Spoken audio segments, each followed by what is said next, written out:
Sir post Covid के बाद heart patients के लिए क्या चीज़ें हैं कि उनको सावधानी रखने की ज़रूरत है? क्या उनको हार्ट अटैक की पेशेंट्स को कितनी परेशानी इसके बाद आ सकती है पोस्ट कोविड के बाद? देखिए, कोविड है ना, अपने आप में एक ऐसी घातक बीमारी है कि वो सारे है ना बॉडी के ऑर्गन्स को अफेक्ट कर सकती है। मेनली वो लंग्स को अफेक्ट करती है, हार्ट को अफेक्ट करती है, लीवर को अफेक्ट करती है, इंटेस्टाइन को, किडनी को, ब्रेन को, कहने का मतलब पूरी बॉडी को अफेक्ट कर सकती है। इसका मोडस ऑपरेंडी क्या होता है कि कोविड में कई बार माइक्रो क्लॉट्स जम जाते हैं, जिसके कारण डी डाइमर की वैल्यू, आपने सुना होगा, टेस्ट होता है, एक डी डाइमर टेस्ट होता है, वो बहुत हाई हो जाती है वैल्यू। उसको करना रोकने के लिए अपन खून पतला करने के इंजेक्शन देते हैं, खून पतला करने की दवाइयाँ देते हैं, जो कि कोविड के बाद भी 1 महीने 2 महीने तक चलती रहती हैं। ठीक है। अब क्या होता है कि कई बार कोविड के दौरान ही कई बार हार्ट अटैक आ सकता है, और कई बार पोस्ट कोविड भी आने की संभावना रहती है। कोविड हार्ट को 2 तरीके से अफेक्ट करता है, या तो जो हार्ट की आर्टरीज है, ब्लड सप्लाई है, उसमें माइक्रो क्लॉट बना दे, या मेजर क्लॉट बना के उसमें हार्ट अटैक कर दे। दूसरी संभावना होती है कि कोविड हार्ट की मसल्स को, वायरस होता है एक किस्म का ये, तो हार्ट की मसल्स को वीक कर देता है। हार्ट की पंपिंग पावर नॉर्मली ऐसे होती है, लेकिन कोविड में कारण कई बार हार्ट की पंपिंग पावर कम हो जाती है। तो इस दोनों के प्रेजेंटेशन अलग अलग होते हैं। हार्ट अटैक का प्रेजेंटेशन नॉर्मल की तरह भी हो सकता है, थोड़ा सा एटिपिकल भी हो सकता है, चेस्ट पेन हो सकता है, घबराहट हो सकती है, पसीना आना हो सकता है, ठीक है, और कई बार ये सडन डेथ की तरह भी प्रेजेंट कर सकता है। आपने कई बार सुना होगा, कोविड पेशेंट ठीक हो गया था, घर चला गया और अचानक उसकी डेथ हो गई, तो उसकी प्रोबेबिलिटी है कि उसको हार्ट अटैक हुआ। ऐसा हॉस्पिटल में भी कई मरीजों के साथ हुआ है, और इस बार का जो डेल्टा वेरिएंट जिसको हम बोल रहे हैं, ये बहुत ही घातक था। जितने पेशेंट एडमिट हुए हैं, 3 में से 1 पेशेंट की डेथ हुई है। ये हमारे हॉस्पिटल का आंकड़ा नहीं है, पूरे इंडिया का आंकड़ा बता रहा हूँ मैं आपको, राजस्थान का, इंडिया का, सब जगह का आंकड़ा। अब क्या होता है कि जिनके हार्ट मसल्स वीक हो जाती है, उनके सांस फूलने की बीमारी हो जाती है, तो वो 15% ही परसिस्ट करती है। 85% चांस होते हैं कि वो ठीक हो जाती है महीना भर में, 2 महीने में। इस तरह से ये चलता है सारा सिस्टम। सर हार्ट पेशेंट में जो हार्ट अटैक आने की जो पॉसिबिलिटीज होती है, उसके क्या लक्षण होते हैं और किस सिम्टम्स क्या होते हैं कि ये मालूम पड़े कि हाँ हार्ट अटैक आ रहा है? देखिए, कोविड में जो हार्ट अटैक आता है और एक नॉर्मल हार्ट अटैक होता है, दोनों में बहुत ही ज़मीन आसमान का अंतर हो। ज़मीन आसमान का अंतर नहीं, लेकिन काफ़ी डिफरेंस होता है। ऐसा है ना, शुरू में फर्स्ट वेव में ऐसा देखा गया यूएसए में, यूके में, जो ये कोविड के कारण ईसीजी चेंज आ रहे थे, ये बिल्कुल हार्ट अटैक को मिमिक कर रहे थे, मतलब उसके जैसे हो रहे थे। तो कार्डियोलॉजिस्ट कंफ्यूज हो रहे थे कि ये हार्ट अटैक है या ये कोविड है। तो उनकी जब एंजियोग्राफी करी गई, तो एंजियोग्राफी बिल्कुल नॉर्मल थी, लेकिन अनफॉर्चुनेटली उनको छूने से, उनकी एंजियोग्राफी करने से डिफरेंशिएट और उनकी टीम को, कई लोगों को कोविड हुआ, और उनमें से कईयों की डेथ भी हुई। तो उसके बाद है ना, ईसीजी को और बारीकी से अध्ययन किया गया कि क्या हम डिफरेंशिएट कर सकते हैं, क्या ये हार्ट अटैक का ईसीजी है या कोविड के कारण है। तो कुछ डिफरेंस निकले हैं, लेकिन फिर भी है ना, हम जल्दीबाजी में नहीं रहते कोविड के दौरान एंजियोग्राफी करने की, एंजियोप्लास्टी करने की, क्योंकि पूरी टीम रिस्क होती है जो ऑपरेट कर रही है, और जो पेशेंट की देखभाल करेगी वो टीम भी इन्फेक्ट होने का खतरा रहता है। तो हमें बड़े फूक के कदम रखना पड़ता है। और जब हार्ट अटैक होता है तो उस सीने में दर्द होना और पसीना आना, घबराहट होना, और मैंने जैसे आपको पहले भी बताया था, सडन डेथ की तरह भी प्रेजेंट करता है। सर सीने की दर्द की बात आपने बताया कि सीने में जो दर्द होता है कई तरह से दर्द होता है, क्या हर दर्द हार्ट अटैक के ही सिम्टम्स को? नहीं, इसमें क्या होता है, कोविड में लंग्स बहुत ही ज़बरदस्त तरीके से इन्वॉल्व होते हैं, तो लंग्स के कारण भी मतलब है ना, सीने में दर्द हो जाता है। ये डिपेंड करता है कि सीने में दर्द कहाँ हो रहा है। अगर आपके छाती के बीच में दर्द हो रहा है, तो उसकी संभावना है कि वो हार्ट अटैक है। अगर साइड में हो रहा है, तो वो लंग्स की संभावना होती है। सांस लेने से हो रहा है, तो उस लंग्स की संभावना होती है। खाना खाने के बाद हो रहा है, तो वो एसिडिटी की संभावना हो सकती है। तो उसके कई सारी चीज़ें होती हैं, हमें डिफ्रेंशिएट करना पड़ता है। As a doctor, as a expert, आपको पता लगाना पड़ता है ये क्या चीज़ है, किस तरीके से हो रहा है, और फिर उसके हिसाब से हम उसका टेस्ट करते हैं और फिर उसका निदान करते हैं। अगले सब मैं जानना चाहता हूँ आपसे कि हार्ट पेशेंट जो होते हैं उससे कोई उम्र का प्रभाव पड़ता है कि किस स्टेज पे जाके, या कोई उम्र का?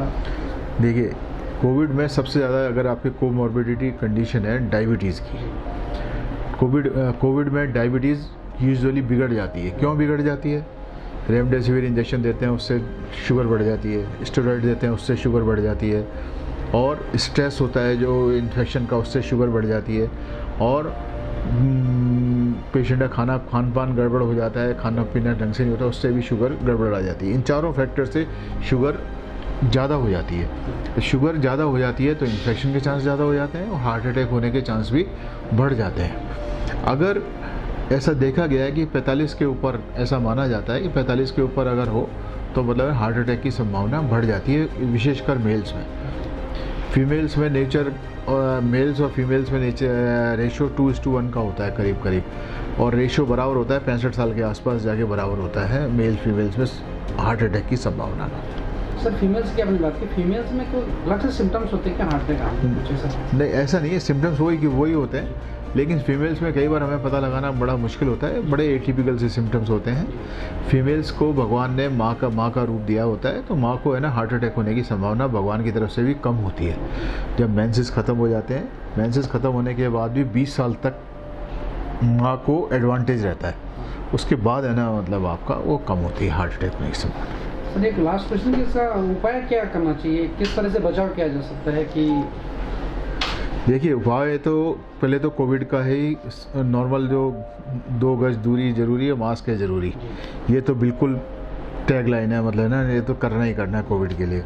आपको वैक्सीनेशन का अपॉर्चुनिटी मिल रही है, तुरंत वैक्सीनेशन लगाएं, ठीक है। और शुगर को कंट्रोल रखें, अगर आपके शुगर है तो शुगर को कंट्रोल रखें, और आपके लिपिड्स और ये जो ब्लड प्रेशर और ये चीज़ें इनको कंट्रोल रखें। जो भी आपके एसेसरी फैक्टर्स हैं हार्ट अटैक के, उनको कंट्रोल रखें, स्मोकिंग ना करें, और नियमित व्यायाम, स्ट्रेस को दूर रहें, इनसे आप हार्ट अटैक को प्रिवेंट कर सकते हैं। सर लास्ट में एक मैसेज आप दें शहरवासियों को, देशवासियों को, कि वो किस तरह की मतलब सावधानी और कितना ज़रूरी है उनको सावधानी रखना?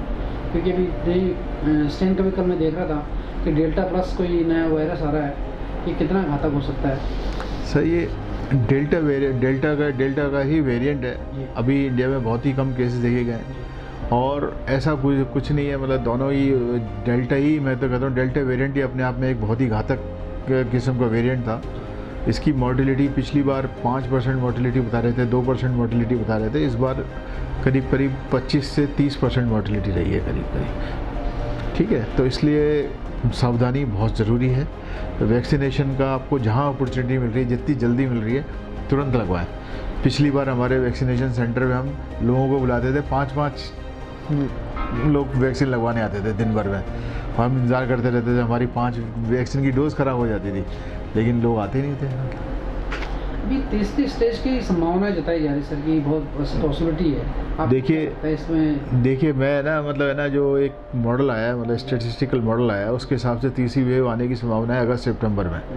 लेकिन मेरे हिसाब से है ना, जो मैं समझ पा रहा हूँ, तीसरी वेव इतनी घातक नहीं होगी। गवर्नमेंट ऑफ इंडिया बहुत ही ज़बरदस्त तरीके से काम कर रही है। जुलाई से लेकर दिसंबर के बीच में 250 करोड़ वैक्सीन आ रहे हैं अपने पास, तो करीब करीब, और बड़ा ही एम्बिशियस प्रोजेक्ट है। रोज़ का मतलब राजस्थान में भी आपने आज अखबार पढ़ा होगा तो कितनी तेज़ी से वैक्सीनेशन का काम हो रहा है। तो पूरे इंडिया में वैक्सीनेशन का काम बहुत तेज़ी से हो रहा है, और जो अभी ये सेकंड वेव गई है, इससे हर्ड इम्यूनिटी आ गई है। 80% लोगों को मालूम पड़ गया है। कल एम्स की एक रिपोर्ट आई थी कि बच्चों को वो हो गया है, मतलब है ना, इम्यूनिटी आ गई है बच्चों में भी। बच्चे भी इतनी ज़बरदस्त तरीके से इन्वॉल्व नहीं होंगे थर्ड वेव में, ठीक है। तो इसको है ना, वो इस हिसाब से अगर देखते हैं तो थर्ड वेव आएगी, लेकिन पीक इतना बड़ा नहीं होगा और बहुत छोटी आएगी। मतलब जैसा कि मैं बता रहा था कि प्रिकॉशंस अपने को पोस्ट कोविड होने के बाद 4-5 चीज़ों का और ध्यान रखना चाहिए। कोविड होने के बाद क्या होता है कि आपका लंग्स भी वीक हो जाते हैं, हार्ट की वीक होने की संभावना रहती है, हार्ट का अफेक्ट होने की संभावना रहती है। इसलिए कार्डियोपल्मोनरी चेकअप कार्डियोलॉजिस्ट और फिजिशियन से बराबर कराते रहें, कम से कम 3 महीने तक पोस्ट कोविड होने के बाद। और उसके बाद आप ब्रीदिंग एक्सरसाइज लगातार करते रहें, लंग्स को मजबूत करें, योगा करें, वॉक करें। ऐसा भी देखा गया वॉक करने में, जॉग करने में लोगों की डेथ हो गई है पोस्ट कोविड, क्योंकि क्या है कि उन्होंने लगातार एक साथ वर्कलोड बहुत ज़बरदस्त तरीके से बढ़ा दिया गया। लेकिन आपको अगर कोविड हो गया है तो आप धीरे धीरे 15 दिन 1 महीने बाद वॉकिंग चालू करें, धीरे धीरे 5 मिनट 10 मिनट 1 घंटे में करें और फिर उसकी डिस्टेंस धीरे धीरे 5-7 दिन में 2-2 3-3 मिनट करके बढ़ाते रहें। और इसमें ये भी देखा गया है कि कुछ लोग है ना अपनी मर्ज़ी से दवाइयाँ लेते रहते हैं।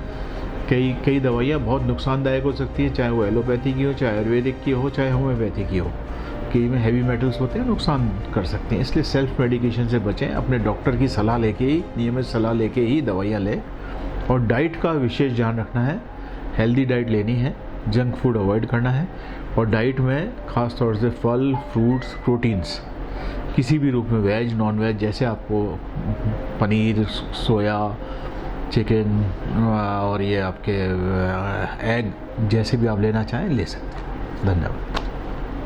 Park heart and EECP general hospital US, FDA व अमेरिकन हार्ट एसोसिएशन द्वारा अनुमोदित राजस्थान का प्रथम अंतर्राष्ट्रीय मापदंडों के अनुसार हार्ट अटैक के मरीजों का बिना सर्जरी, बिना भर्ती किए EECP द्वारा अत्याधुनिक इलाज।